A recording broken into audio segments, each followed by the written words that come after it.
Manungang aldaw at kilyong tanan! Magandang araw po sa ating lahat. Ayun nga po, magluluto tayo ng kanin dahil gutom na ang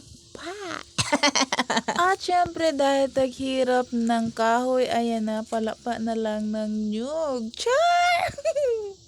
Yung ano na lang ng nyug. At syempre habang inaantay po natin ang maluto ay nagbibideo ako dito sa maliit na kapaligiran. Chak! Ito nga po yung tinatabasan namin ng aking kapatid. Sabi ko dyan habang nagbibideo ko, sabi ko sana ay makakabili ako ng grass cutters. Tea! At ayan na po, naluto na siya at kami ay kakain na. Tingnan mo nga naman, ang gamit kong sandok ay yung pinakamahiwagang sandok sa buong Pilipinas.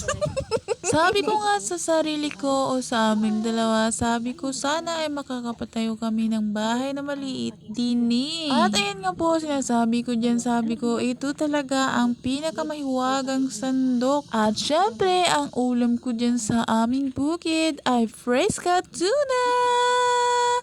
Charan! Sa tudong pa nakabuta. At syempre, yung aking nilagyan ng kanin ay sa dahon ng saba. Alam nyo, napakasarap kumain sa dahon ng saba. Sa tulad namin, isang katutubo ay napakasarap kumain sa dahon ng saba at lalo na sa dahon ng lampong. Tama ba yun? Tawag namin sa amin ay lampong. Hoy, yung ginagawa minsan na pang ng bahay. Ewan ko kung anong tawag doon, basta yung ginagawang lampong. Char! At yun po sinasabi ko dyan. Ang sabi ko, yung mga dragon fruit ko ay parang nagsa-stop ang kanyang paglaki. Pero yung iba ay mataas na. Parang isa-isa sa bawat pusti ay may isang matatangkad. Oh, matatangkad! Uy, ambot ko na lang yung medyo gumagapang ba na parang mabilis ang kanyang pagtangkad. Ay, ambot ko na lang ba kung ano yun, basta ganun siya.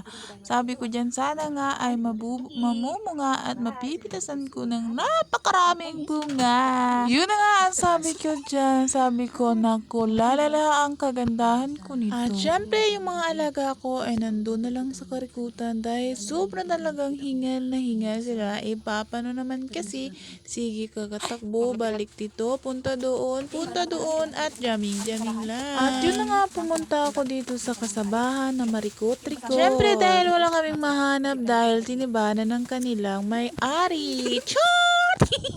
At dahil sobrang init na, ay dito naman tayo, bala naman tayo ng damit. Yung siyempre, dami mong iniisip at binubulong-bulong dyan sa harapan ng kamera na wala namang katapusan. Yung reklamo na lang sa sarili mo kung ano-ano ang mga nirereklamo dahil nagkarmatay na yung kalamansi ko, 4 na lang ang naiwan.